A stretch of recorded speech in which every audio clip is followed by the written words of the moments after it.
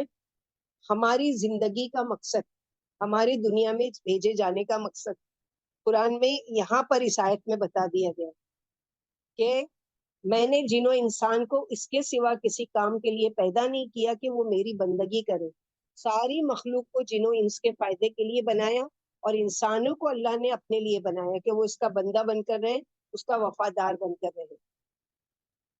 یعنی اللہ نے انسان کو صرف اپنی عبادت کے لیے پیدا کیا, جیسے سورہ بقرہ میں پڑھ چکے, یا ایھا الناس اعبدوا ربکم الذی خلق لکم ما فی الارض جمیعا, تو کہ وہ اسی ایک کی عبادت کرے جس کا کوئی شریک نہیں, پھر جس نے اس کی اطاعت کی اللہ اسے مکمل جزا عطا فرمائیں گے, اور جس نے نافرمانی کی اسے عذاب میں اللہ تعالیٰ مبتلا کر دیں گے اور سخت ترین سزا دیں گے. اس آیت میں یہ بھی خبر دی گئی کہ اللہ بندوں کا محتاج نہیں ہے, اللہ بے نیاز ہے, البتہ بندے اللہ کے محتاج ہیں اور اس کے در کی بھکاری ہے, اور ہر حال میں اسی کے فضل کے سوالی ہیں, اور اللہ ان کا پیدا کرنے والے اور روزی رسا ہے. ایک اور روایت میں اللہ نے فرمایا, اے ابن آدم میری عبادت کے لیے فارغ ہو جا, میں تیرا دل غنا سے بھر دوں گا اور تیرا افلاس ہٹا دوں گا, اور اگر تو ایسا نہیں کرے گا تو میں تیرا دل پریشانیوں سے بھر دوں گا اور تیری ضرورت رفع نہ کروں گا. تو یہ جو نماز نہیں پڑھتے اور اپنے بزنس میں لگے ہوتے, اپنی دکانوں میں لگے ہوتے, اپنے جاب میں لگے ہوتے, ان کو یہ حدیث سنا دو کہ اللہ سبحانہ و تعالیٰ حدیث قدسی میں فرما رہے کہ اے ابن آدم, اے آدم کے بیٹے, میری عبادت کے لیے اپنے آپ کو فارغ کر, میں تیرے دل کو غنا سے بھر دوں گا. تو کم کمائے گا لیکن تیرا دل ایسا بھرا ہوا ہوگا جیسے بڑے بڑے غنیوں کا دل بالکل آسودہ ہوتا ہے, اور تیرا افلاس جو ہے, تو فقیری کا ڈر ہے, پیسے کا کم ہو جانے کا ڈر ہے, جاب چلے جانے کا ڈر ہے, اور بزنس ڈاؤن ہو جانے کا ڈر ہے, وہ ہٹا دوں گا تیرے اس سے. اور اگر تو ایسا نہیں کرے گا, اپنے آپ کو اللہ کی عبادت کے لیے فارغ نہیں کرے گا, تو یاد رکھ تو بھلے سے ملینئر بھی بن جائے گا دنیا میں, لیکن تیری ضرورت ہی نہیں ختم ہوگی, تیری ہوس ہی نہیں ختم ہوگی, اور تجھے سب سے بڑی نقصان تیرا یہ ہوگا کہ تجھے توفیق ہی نہیں ہوگی کہ تو اللہ کی عبادت, کیونکہ تو جب تجھے موقع دیا تو تو نے اس کا انکار کیا. اب تو چاہ کر بھی نہیں آ سکتا اللہ کی طرف. تو بہتری کس میں ہے, اللہ کی رضا پلس دنیا کے معاملات, یا صرف دنیا اور اللہ کی ناراضگی, یہ ہماری اپنی چوائس ہونا چاہیے. تو عبادت کا مطلب کیا ہے, عبادت کا ہم لوگ مطلب صرف ہم لوگوں نے سمیٹ دیا ہے, ایک جیسے بولتے ہیں نا کہ ایک لمیٹڈ چیز کو ہم نے عبادت سمجھ لیا, نماز پڑھنا, روزہ رکھنا, حج کرنا, زکوٰۃ دینا اور صدقہ کرنا, یہی بات نہیں. ہر وہ کام جو نیکی کا ہے وہ اللہ کی رضا و خوشنودی کے لیے کرنا, راستے سے تکلیف دہ چیز کا ہٹانا بھی صدقہ, کسی کو اب مسکرا کر دیکھ لینا بھی اللہ کی خاطر صدقہ. یہ سب کیوں ثواب رکھا ہے, کیونکہ یہ عبادات ہے, یہ ساری چیزیں. یہاں تک کہ ہم لوگ جو کچن میں کھانا بھی بناتے ہیں, کبھی کبھی غصہ آتا ہے, میں ہی کروں یا بس میں ہی کرتے رہوں اور کوئی میری مدد نہیں کرتا, سب تو بیٹھ کے آرام سے کھاتے. نہیں, یہ سوچے اللہ تعالیٰ نے مجھے اس قابل بنایا کہ میں ان کو پکا کر کھلا سکتی ہوں. اگر ہماری یہ نیت تھوڑی سی, کیونکہ دیکھو کچن میں تھکنا اتنا ہی ہے, اپنے آپ کو کھپانا اتنا ہی ہے, پسینہ بہانا اتنا ہی ہے, محنت اتنی ہی کرنا ہے, لیکن ایک نیت بدلنے سے کیا ہوتا ہے کہ وہی چیز جو دنیاوی کام ہے وہ ہمارا عبادت میں لکھ دیا جاتا ہے. تو کتنا بڑا فائدہ ہے کہ کام ہم کر رہے ہیں گھر کا, کھلا پلا رہے ہیں گھر والوں کو, لیکن اللہ سبحانہ و تعالیٰ اس کو عبادت میں لکھ رہے ہیں. کیوں؟ کیونکہ وہ کام میں نے کس لیے کیا, اللہ کی خاطر. اسی لیے کسی کو دینا, کسی سے لینا, کسی کے ساتھ تعلق کرنا, کچھ بھی ہر ایک کام کو عبادت بنایا جا سکتا ہے. یہاں تک کہ اپنے پکانے کھانے کو اور وہ کرنے, وہ چپ چاپ ہم کام کر رہے ہوتے ہیں, یا تو کان سے کوئی لیکچر لگا لیجئے, اس کو سنیے تاکہ وہ عبادت بن جائے, یا زبان سے کچھ ذکر شروع کر دیجئے تاکہ وہ عبادت بن جائے. کوئی بھی کام, ساری چیزوں میں اللہ بذکر اللہ تطمئن القلوب, سب سے بڑا فائدہ تو یہ ہوگا کہ دلوں کو سکون ملے گا اور ایک احساس ہوگا کہ میرا یہ کام جو ہے نا دنیا کا تو ہو رہا ہے لیکن ساتھ ساتھ میری عبادت بھی ہو رہی ہے. تو عبادت بہت وسیع ایک وہ ہے. عبادت کوئی چھوٹی موٹی چیز نہیں ہے کہ تھوڑی سی چیزوں میں عبادت کو باندھ دیا جائے، بلکہ ایک وسیع چیز ہے. ہر وہ کام، ہر وہ نیکی کا عمل جو اللہ سبحانہ و تعالیٰ کی رضا و خوشنودی کے لیے کیا جائے وہ سارا عبادت میں شامل. ہر چیز میں یہ اپنی نیت کو تھوڑا سا ٹٹول لینا چاہیے کہ میں یہ کیوں کر رہی ہوں، میرا یہ کرنے کا کیا مقصد ہے، اور ہمارا دنیا میں بھیجے جانے کا مقصد کیا ہے. مجھے میرے رب نے کیوں مجھے دنیا میں بھیجا ہے، میں کیا کرنے کے لیے آئی ہوں اور میں کیا کر رہی ہوں. اپنے آپ سے سوال کرنا ہے ہم سب کو، کیا کرنے کے لیے میرے رب نے مجھے بھیجا ہے، کس چیز کے بارے میں قیامت کے دن مجھ سے پوچھیں گے اور میں کیا کرنے میں لگی ہوں.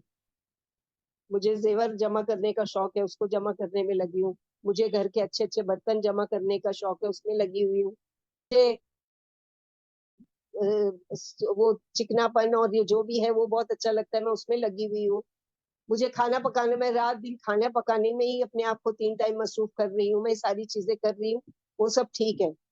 لیکن اصل مقصد نہیں بھولنا ہے کہ یہ سارے شوق کو پورا کرنے میں کہیں اللہ تعالیٰ کی عبادت کو تو ڈیلے نہیں کر رہی ہوں، کہیں میری نماز تو نہیں وقت پہ ڈیلے ہو رہی کہ میں ظہر کو عصر کے ٹائم پڑھ رہی ہوں، عصر کو بالکل مغرب میں غروب ہونے کے ٹائم پڑھ رہی ہوں، مغرب کو اور ڈیلے کر کے پڑھ رہی ہوں، عشاء کو اور رات میں پڑھ رہی ہوں. وہ تو خیر ایک اجازت بھی دی گئی ہے کہ عشاء کا وقت ہے عشاء سے لے کے فجر تک کا، لیکن بہرحال ایک لمٹ، ایک وہ کہ بلا وجہ ڈیلے نہیں کرنا ہے. اسی طرح فجر اپنے حساب سے کہ چلو بچوں کو اسکول بھیجنا ہے، آفس کے لیے تیار کرنا ہے، تو کیوں اٹھوں، پھر نماز پڑھوں، پھر تھوڑا آرام کروں، پھر اٹھوں. اس لیے میں ایسا ہے اٹھتی ہوں دیر سے کہ میرا یہ سب کام ہو جائے. تو یاد رکھو یہ ساری چیزیں اللہ تعالیٰ کو دھوکہ نہیں دے سکتے. اللہ کی خاطر اٹھیں گے تو اللہ تعالیٰ دوسرے سارے کام کو آسان کر دیں گے. تو تمام چیزوں کو یہ سمجھ لو کہ میں عبادت سمجھ کے کروں. ما اريد منهم من رزق وما اريد ان يطعموني. اللہ تعالیٰ نے جواب دے دیا، رزق کمانے کے فکر میں ہوں، میں ان سے کوئی رزق نہیں چاہتا کہ یہ کما کر میرے لیے ڈھیر لگائے، نہ میں یہ چاہتا ہوں کہ مجھے یہ کھلائیں یا پلائیں. جیسے دوسرے بتوں کو آقاؤں کا ہم پر چڑھاوا چڑھانا ضروری ہے نا، کہ اس کے بغیر بیچارے بھوکے بیٹھے ہوتے ہیں کہ کوئی آئے گا اور ان کو کھلائے گا اور پلائے گا. اللہ سبحانہ و تعالیٰ نعوذ باللہ خود رزاق ذو القوت المتین ہے. اللہ کو ضرورت نہیں. آگے کی آیت میں ان اللہ هو الرزاق ذو، اگر تم سمجھتے ہو کہ اللہ کو اسی لیے من ذا الذی یقرض اللہ قرضا حسنا، تو منافقین کی طرح نہیں ہو جانا کہ ان لوگوں کا عقیدہ کیا ہے کہ نعوذ باللہ اللہ فقیر ہے کہ ہم سے سوال کر رہا ہے. تو نہیں، اللہ کو حاجت نہیں ہے. اللہ تعالیٰ تم میں سے بعض کے ساتھ رزق لکھ رکھے ہیں. تم کسی کی مدد کرو گے، بدلے میں اللہ تمہاری مدد کریں گے، کیونکہ ان اللہ هو الرزاق ذو القوت المتین، بے شک اللہ وہ ہے جو خود ہی رازق ہے، خود رزاق ہے، بڑی قوت والے، زبردست. وہ کسی سے کچھ کھاتے نہیں، وہ تو خود کھلانے والے ہیں. اس لیے دنیا کو کمانے اور ترقی میں لگ کر تم اپنے آپ کو کامیاب انسان سمجھتے ہو، ان باتوں سے اللہ خوش نہیں ہوں گے کہ تم دنیا میں سکسیسفل مین یا وومین بن کر رہے، بلکہ جب تک کہ تم ان سب کو اللہ کے لیے نہ کرو، جب تک کہ مال میں اس کا حصہ نہ رکھو. تو ہم کیا دعا مانگے؟ رزق کی تنگی ہے، خود کو کشادگی کے لیے دعا مانگنے کا طریقہ بتا دیا گیا ان آیتوں میں. یا رزاق ذو القوت المتین ارزقنا وانت خیر الرازقین. اس طرح سے اللہ کے اچھے نام کو وسیلہ بنا کر دعا کر سکتے ہیں رزق کی کشادگی کے لیے. یا رزاق ذو القوت المتین ارزقنا وانت خیر الرازقین. اس کو وسیلہ بنا کر دعا کر، کیونکہ ہم لوگوں کو کیا ہے کہ جس کو رزق کی تنگی ہے، کیا کروں، بچے کا جاب نہیں لگ رہا ہے، بچے کی نوکری نہیں لگ رہی ہے، بچے کی آمدنی نہیں ہو رہی ہے، دکان نہیں چل رہی ہے، کیا کروں؟ ہاں 101 مرتبہ یا رزاق یا رزاق یا رزاق پڑھ لو اور ہو جائے گا. کیا ہوگا؟ اللہ کو خالی اللہ اللہ اللہ اللہ پکار کے نہیں، اللہ کو پکارو، یا رب میں آپ کو پکار رہی ہوں میری اس مقصد کے لیے، اللہ تعالیٰ میری یہ حاجت دور کیجیے، میری حاجت. اللہ تعالیٰ علیم بذات الصدور ہے، لیکن اللہ تعالیٰ کو پسند ہے کہ میرا بندہ اپنی حاجت میرے سامنے پیش کرے. حالانکہ اللہ کو پتا ہے کہ تم نے خالی زبان سے یا رب نکالا نا، اللہ کو پتا ہے یہ میری بندی کیا کہنا چاہ رہی ہے، لیکن اللہ کو پسند ہے مانگنا. جیسے ہوتا ہے نا کوئی چیز ہم چھپا کر لے کر آتے اپنے بچوں کے لیے.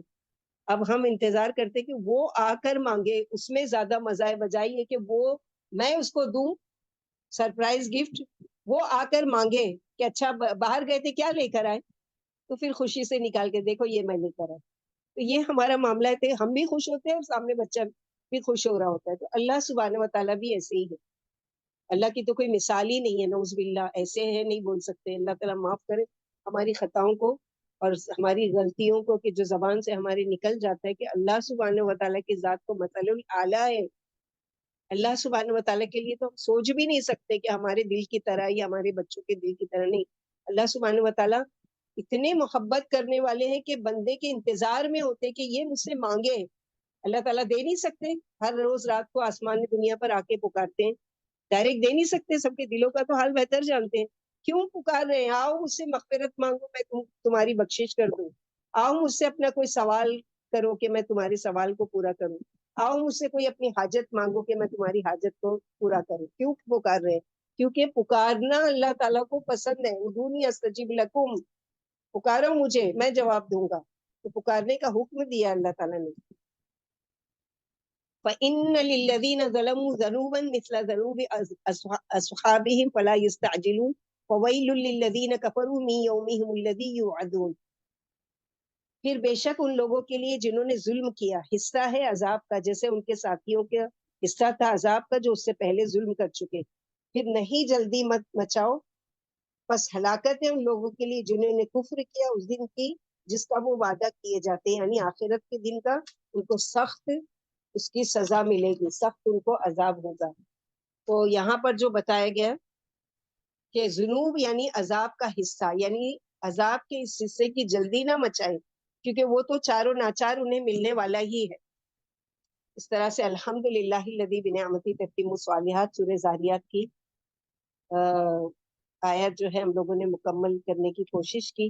اللہ سبحانہ و تعالیٰ ہم لوگوں کو توفیق دے کہ جو کچھ ہم نے پڑھا ہے اس کو ہم سمجھ کر اپنی زندگی میں ڈھالنے والے بنے اور اپنے عادات کو سنوارنے والے بنے اور اللہ سبحانہ و تعالیٰ کی رضا و خوشنودی کے کام کرنے والے. آمین یا رحمت.